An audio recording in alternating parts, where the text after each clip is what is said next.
Hello and welcome to another edition of Luminar Coffee Break. I'm your host, Vignette. Now, our topic today is how to make underwater photos come to life. All right? Now, I'm going to dive right in. Let me share my screen with you. All right, so here we are with one of the other underwater images. I actually downloaded this image from Unsplash, and I want to give Chris a little shout out to the image. Here's before and after. So this is before. It looks okay. Boom, look at that.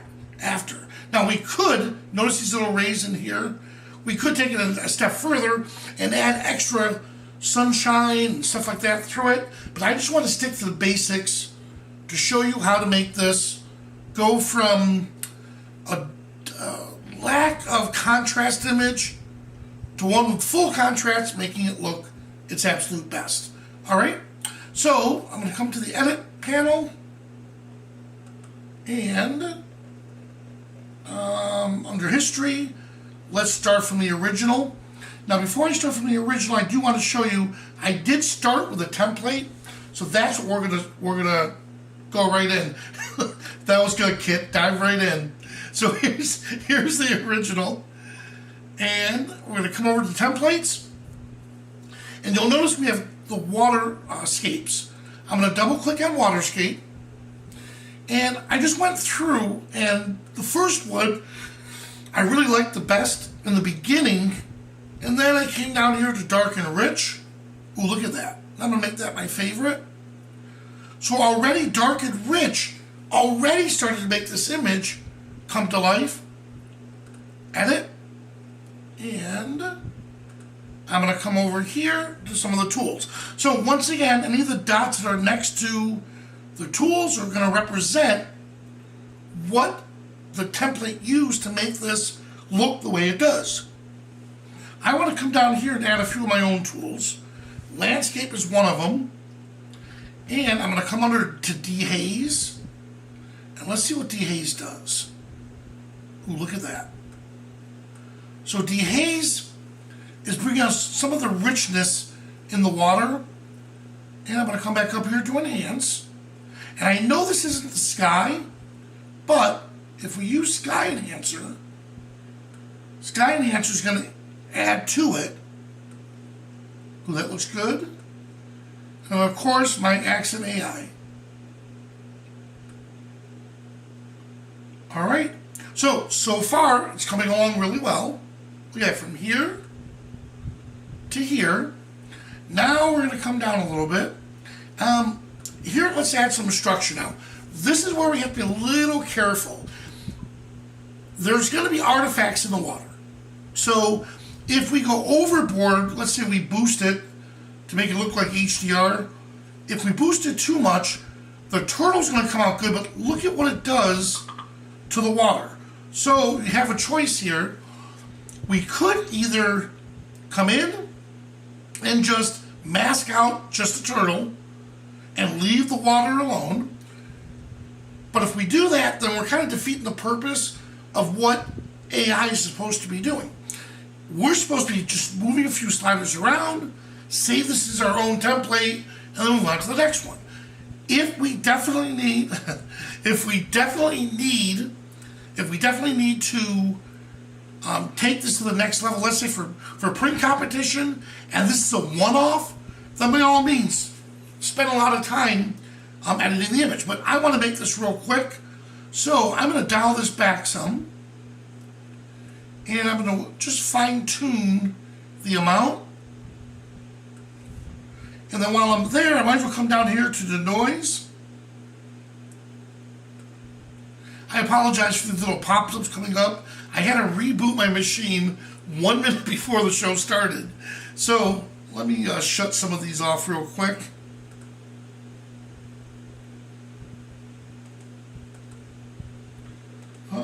Quit and quit. There we go. All right, I apologize for that. All right, so here we go with the luminosity. We're going to remove some of that noise here. That's it. And the color noise. Good. Now I'm noticing it's removing it, but I'm still seeing some artifacts here, so I'm going to dial that back just a little. Good, now let's go over to details.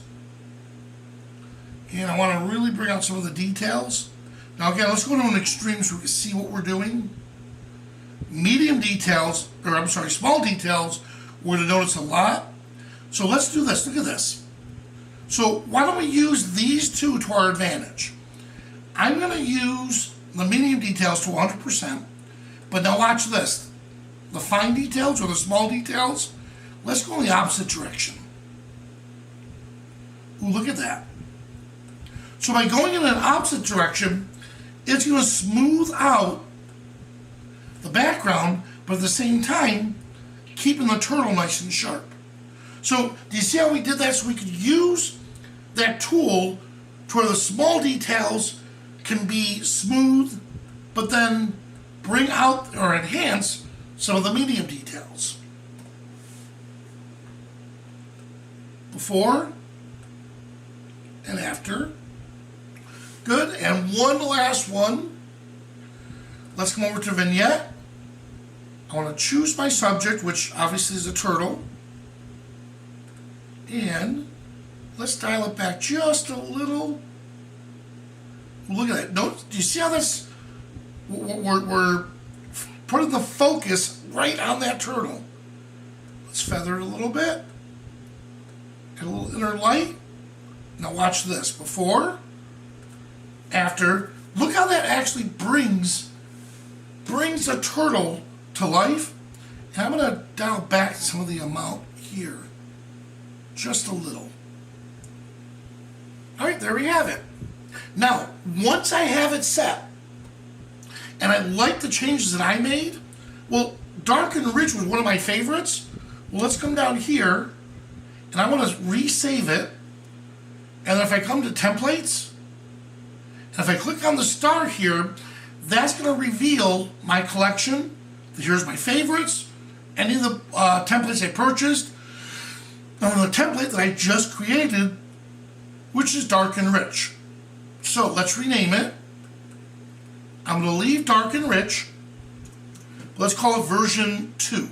So, or actually I have a version 2, so let's call it version 3. And there it is. So now I just used one of my favorite templates, made a few adjustments to it, and now created it and made it my own. So that's what's really important about templates. Now, keep in mind, when I come over to the catalog, let's use this fish for example. And adjustments. Okay. So let's just make sure that's the original. Under edit, history, right down to the bottom. All right, there we are. All right, now keep in mind, since I made that my own template, that means that when I go to the templates here and I ask Luminar to do its special AI for this photo templates, mine's not going to appear. And the reason for that is the built-in templates are specially designed for this photo. So if I look, there's the waterscapes, but you notice the template that I created is not part of that. But you can still find that under my templates, and here it is. So once again, templates that we create will not appear in for this photo. All right? So here we are, we have this. Now we're going to do some quality control. Okay, the vignette is fine, but I'm noticing, oh, look at it. It's way, way, way too dark. So let's come up here to enhance, and let's see what the culprit is. We'll dial that back a bit. Let's see. Color is fine. All right, everything is fine. So what we're going to do is come up here to enhance, to light, And we do know it's the image itself is a little underexposed, so I'm going to bring it out here. But that fish is still not looking the way I want it. So we'll come down, and with super contrast, let's see if shadows will make a difference. And sure enough, that's what we needed. So here we are with the shadows. We brought that out. So here's before and after. Ooh, I'm liking it. I'm liking it. And I would probably, instead of messing with this area over here, let's see if cropping will help. But before I do that, I'm going to come back to Vignette. And let's see if inner light will help out. And inner light is helping. There we go. And now let's do a crop. Good, so this is what it's suggesting. And let's see how it looks. Let me move out of the way. Okay, there we go. So here we are before and after. Awesome. All right, guys. So there we have it. We're able to take it underwater for a photograph to make it really come to life. We applied a template, which is good for the underwater. We looked through that template because it showed us exactly what tools they use to make it look its best. And then, of course, we applied the defocus tool, and then we made it our own. And that's the key. Once you make these templates your own, once you apply it to a new image, make sure you go back with quality control, adjust it slightly, and then if you need to, save it a second time. In this case here, let me go back to the fish. I would probably make this, let's say, underwater version 1, maybe underwater version 2, lighter. You know, because let's see if I could show before and after. So if you came up with, let's say, a naming for this, maybe maybe lighter. So you could come up with names normal, lighter, and let's say if this is too light, maybe darker. So you can come up with different variations to this if you want to get that pinpoint, if you want to get that precise with the edits. All right? So let's check some of the questions. Of course, Kit, that was a good one. In fact, Kit, that deserves to come up in here. When I said let's dive right in, I didn't even think of that. But thank you, Claire. Good. I know Pat was recommending, or Pat, you're very welcome. We talked about where and how to install templates in one of the last shows. If I don't get to your answer right away, please leave it in the comments below, and we'll try to get to it as soon as we can. And this is just another way for us to work with you and trying to find the answers to the questions you have. All right? Well, guys, there's no other questions. I want to thank you so much for joining me, and I'll see you at the next coffee break.